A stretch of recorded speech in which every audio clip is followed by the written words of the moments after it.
So, in case you've missed it, Microsoft is doing a lot right now. They have canceled a Blizzard game that was in development for 6 years. They are reportedly laying off a ton of people related to bringing games to physical copies in retail. And all told, they're laying off around 1,900 staff across Xbox, Bethesda, and Activision Blizzard. This was no doubt in the works for months, just to be very clear. I appreciate that they waited till after the holidays to do it, because most likely they knew most of what was going to happen months ago, and they just waited until now. There are certain reasons to do it, like landing outside of certain financial quarters to announce this, because sometimes it can have an impact on stock prices. There's a lot of things to consider, but all told, they're laying off 1,900 people in their gaming division. In a message sent to staff and obtained by IGN, Spencer said that Microsoft would provide quote unquote full support to those who are impacted during the transition, including severance and benefits informed by local employment laws.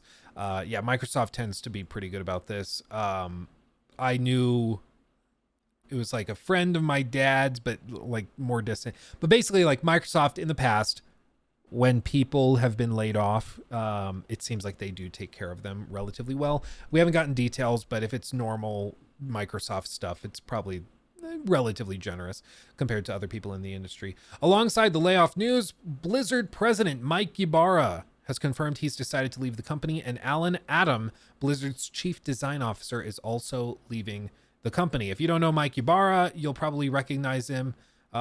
He's been on a bunch of the like presentations, like a bunch of the Xbox presentations and stuff. You might recognize him. You remember him wearing this weird black shirt during one of their showcases? Yeah, that's him.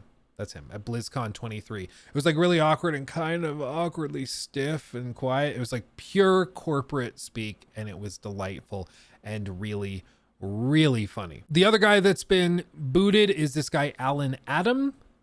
And Alan Adam is one of the original founders of Blizzard. He's been around since the very beginning, very, very beginning. And he has been booted as well. Look at that. Co-founder and chief design officer at Blizzard.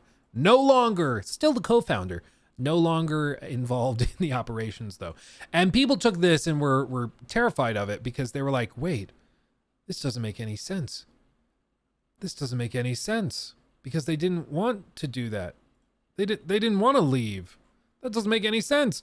But like, this is just how these types of things tend to happen. And as you can tell, investors are not that shaken. Microsoft Corp is still fantastically well off, over $3 trillion market cap. They're doing great. The reason for this allegedly seems to be multifaceted. The first thing to establish is just that everybody in the tech sector is dealing with layoffs right now, whether you're in the gaming sector or if you're in IT or sales or whatever. Even financial services companies are dealing with layoffs right now. And it's because during COVID, interest rates were so low that debt was basically free. It's like, it breaks math because when you have such low interest rates, you can take out massive loans to fund expansions, and the loan balance gains interest at a rate lower than inflation. So taking a loan out, your loan balance is basically decreasing in terms of actual like buying power because inflation is higher than the interest rate is. It's not commensurate with it. So it actually makes sense to take out huge loans rather than sit on piles of cash or do other things with the money that would return a lower yield. Like it breaks consideration. It's why it was such an exceptional time in international business, is that money was basically free. In some cases, on certain bonds for certain companies, you could have negative yields, which doesn't even make any sense, you know, when inflation starts spiking. But now we're seeing like the outcome of the back end of it, where inflation's risen a lot, and then also rates have risen a lot. So those negative yields, things are kind of breaking down. And then on the other side of things, we have a lot of debt that's coming due, and you can't take out new debt to continue funding it. So you've got to really evaluate what projects make sense, what investments make sense, and what teams are the most productive and where you should be deploying capital, when and where and why. And in the case of Microsoft, it seems like they've done a pretty comprehensive evaluation of Bethesda, Softworks, and also of Activision Blizzard, and they have found fat that they think they can cut. And part of that is executive leadership. So it's people coming in and, they've evaluated how the business is run, and they found that the leadership within Blizzard was not where they wanted it to be. So they've decided to cut out the president and then also the chief design officer. What that signals to me is they're not happy with the big picture managerial decisions. So what projects were being greenlit, where the investments were going, where they were deploying capital. They weren't happy with the president's vision for the company, so they booted him. So they're going to replace him with somebody that's going to create games that Xbox feels are going to be more successful, not just in the broader public, but also specifically on Game Pass. So you're probably going to see more frequent, smaller projects from Blizzard is my expectation. And that goes and is commensurate with the idea that they're getting rid of the chief design officer, because he's the design officer. He's deciding also how these games function and work and look and where they're trying to click into. And he's being swapped out with somebody who's going to change things up. So no matter which way you look at it, in terms of managerial swappings and replacements, it seems like Blizzard's about to change pretty significantly. Instead of one game every 7 to 8 years, we're probably going to start to see much more frequent releases from them that are a bit smaller and more manageable and promotable on something like Game Pass, because Game Pass does not thrive on like once every 7 to 8 year huge releases that are available on Game Pass day one. They thrive on 4 or 5 smaller releases, each of which they can promote and advertise as a new release coming to Game Pass. So I think you're going to see a pretty major shift in how Blizzard does things. Beyond this, the other layoffs, because that's of course just 2 very high level layoffs and let's just say invitations to retire or step away. But beyond that, the other people that have been laid off, there's reports that there's a lot of people that have been laid off in departments related to bringing games to physical retail spaces. So anybody that would be involved in the manufacturing process of these games or working on maybe distribution or relationships with vendors, things like that, those people are seemingly all being laid off. Now, this could be because they're just trying to outsource and they're going to hire an outside firm to do it for them to save some money. That could make sense. Physical media is kind of dying out. Love it or hate it, it is happening. And so they're starting to put their chips on black, guessing that it's probably going to go all digital. And they're just making investments as a result of that. There's also other people that have been laid off, specifically related to other projects, notably this project Odyssey, codenamed Odyssey, from Blizzard. And this was something where apparently they've laid off like the whole team that was working on it, like the whole group. This was in development for at least 6 years. And what Blizzard spokesman said, Andrew Reynolds said, the game's development had ended, quote, as part of a focus on projects that hold the most promise for future growth, and that the company would move some of the people on the team to one of several exciting new projects Blizzard has in the early stages of development. So some of the people will move, others will just be laid off flatly. So they're probably just evaluating who the best people on the team were, or the most valuable people on the team were to them, and they're going to cut everybody else and just keep the core group that they like. Odyssey started in 2017 as a pitch from Craig Amai, a Blizzard veteran who worked on World of Warcraft. It was conceived as a survival game like Minecraft and Rust, but with more polish and fewer bugs. That's the whole concept. In subsequent years, the team working on the game had expanded, and it was announced publicly in 2022 as the company began hiring more staff. Despite additional resources, the project struggled largely due to technical issues surrounding the game's engine or the suite of tools and technology that developers use to construct a game. According to people familiar with the process, Odyssey was originally prototyped on the popular Unreal Engine from Epic, but Blizzard executives decided to switch in part because it wouldn't support their ambitions for vast maps supporting up to 100 players. So they tried swapping engines in the middle of development. Didn't turn out too good because they decided to swap to Synapse, which is an internal developed engine that the company had originally developed for mobile games and envisioned as something that would be shared across many of its projects. But that led to significant problems as the tech was slow to coalesce, and Odyssey's artists instead spent time prototyping content in Unreal that they knew would be discarded later. So just wasted time and money. So of course, executives don't love that. When the Microsoft acquisition was finalized, some Blizzard staff were hopeful that they might be able to switch back to Unreal rather than trying to finish the game on Synapse. And in an interview at BlizzCon in November, Ibarra said that their new parent company would offer them the freedom to use the tech of their choice without having to go through the board of directors as in the past. The tech leaders will decide what the engines are, he said. But despite the challenges, Odyssey appeared to be making progress. People who played early versions of the game enjoyed it and thought there was a lot of potential in the market for a survival game that hit Blizzard's bar for quality.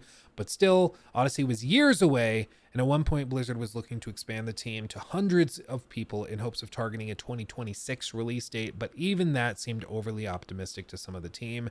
Instead, it was canceled as the company concluded that Synapse was not ready for production, and they're stepping away.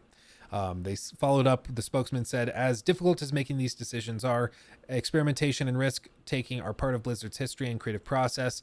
Ideas make their way into other games, or in some cases become games of their own. Starting something completely new is among the hardest things to do in gaming, and we're immensely grateful to all the talented people who supported the project.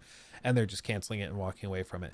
Now, a lot of people are losing their minds over this, and I'm kind of confused. We all complained that Microsoft didn't cancel Redfall because Redfall was a disaster, released as a disaster, but it was because Xbox bought ZeniMax and in turn Arcane, and they decided to have a hands-off approach and just be like, okay, have fun, finish your projects, go crazy. And it didn't turn out super good. So after Redfall's disastrous launch, they decided to be much more involved. And so with Starfield notably, they dedicated many engineers to helping polish Redfall. And Xbox deployed a lot of talent to help make that or Redfall, I meant Starfield. So they deployed a lot of talent to help make that happen. And in fact, Starfield, while still a little buggy and it had many issues, it was far and away the most polished game Bethesda has ever put out by a mile, by a lot.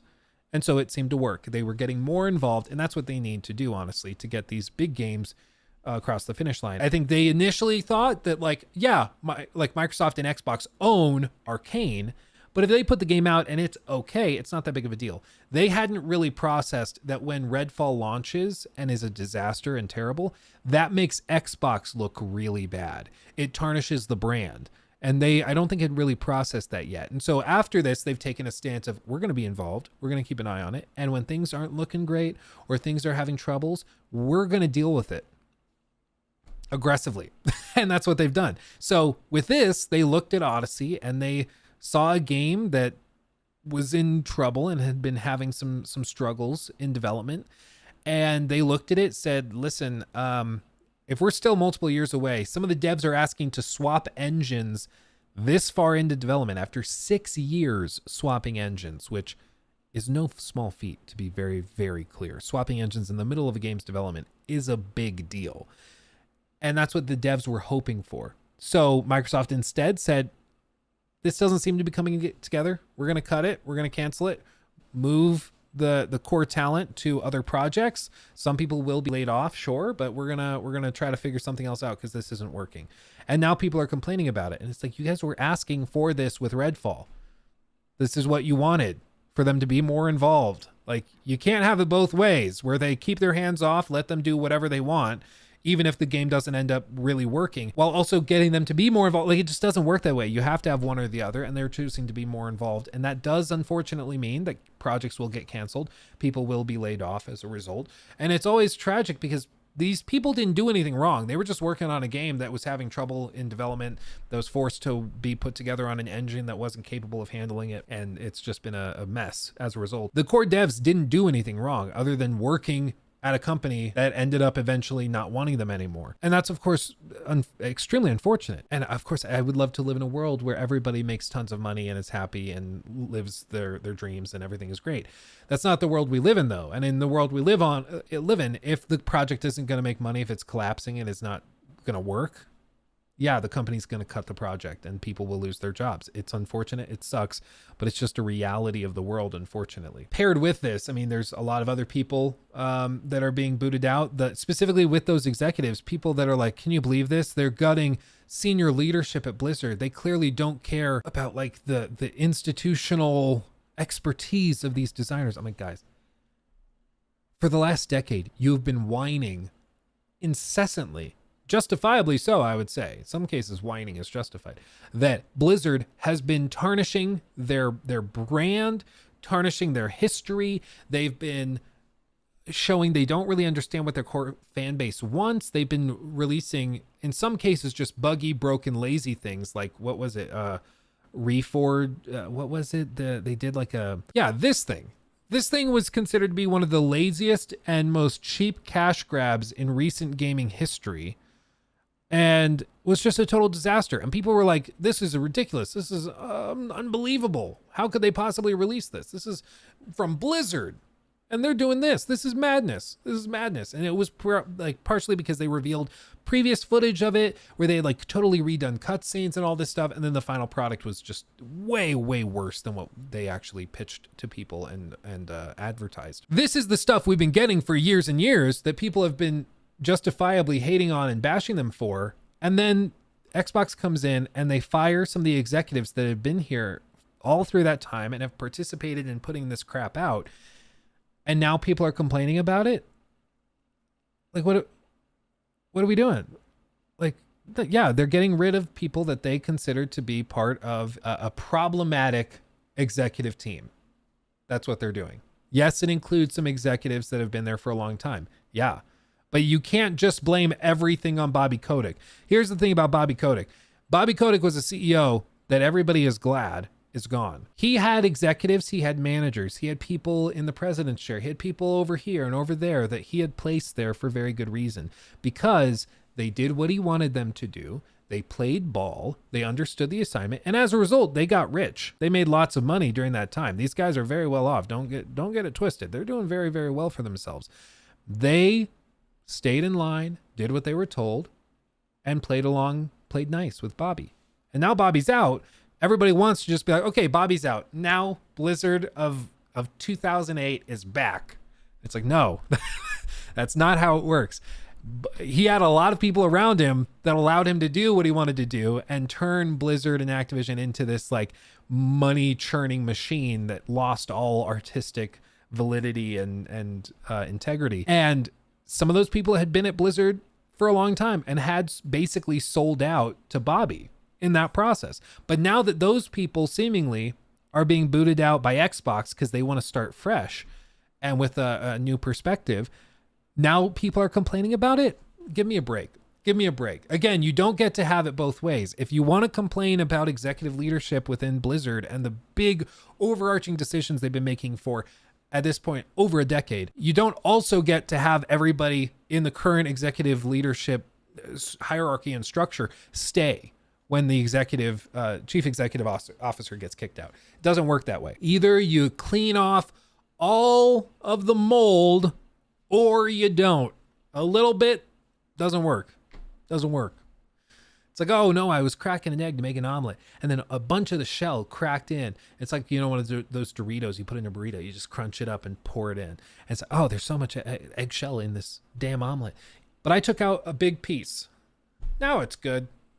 No, you got to get the rest of the damn eggshell out. Otherwise, it's going to still be an eggshell-filled crappy omelet. It's not how that works. So all this to say, I understand the frustrations that people have with people they've seen for a long time at BlizzCon and everything now being welcomed to leave and to retire. But that is what people have been asking for years. And now they're getting it and they're upset by it. As for these other things, like canceling a game that's been in development hell for 6 years, that's exactly what we, as a community, were asking them about with Redfall, where it's like, this game was in development hell. I don't know. Well, actually, I don't know if it was specifically in development hell, but it clearly was a problematic game that was not going to do very well. And it didn't seem like it was going to be very good at all. And we're like, why didn't this get canceled? Why did you keep this thing on life support and then release it as a total disaster? How did this happen? And now they're taking an active position in managing these studios, and people are losing their minds over it too. If we just want to be frustrated by layoffs, that's totally fine. I get that. I understand it. Layoffs are terrible. They suck. And I wish they didn't happen. At the end of the day, the blame still lands on the managers for overhiring when money was cheap. Because basically these executives were like, oh, well, money's free right now, so let's expand teams, let's greenlight some projects, see if they work out, and just see what happens. And you know, when money becomes more expensive in the future, we'll just fire all those people and downsize them and move them somewhere else on other projects.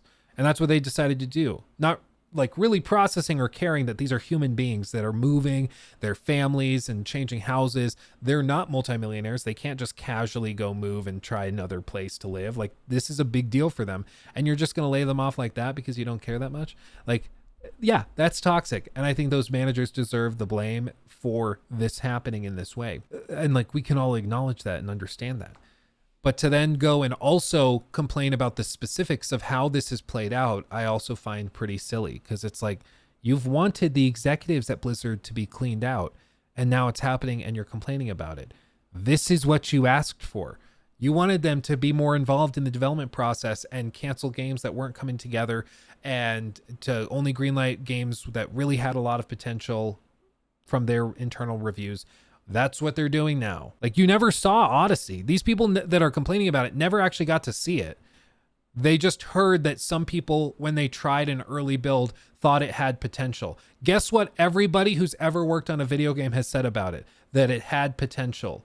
Everybody says that about their projects, okay? Of course they did. Of course they did. With all of it, I just find this to be another example with a lot of the discourse of people that can and never will be happy with the way that things play out. Like, they will always find something to complain about. When Xbox starts doing things exactly as they've been asking them to do things, they complain about it. When they don't do those things, they complain about it. It just doesn't make any sense at all. So I don't think many people should give it much credence, because beyond the initial just like frustration with the fact downsizing is happening, the rest of the discourse is just, in my view, extremely hypocritical, and I think overly simplistic. He took my thing.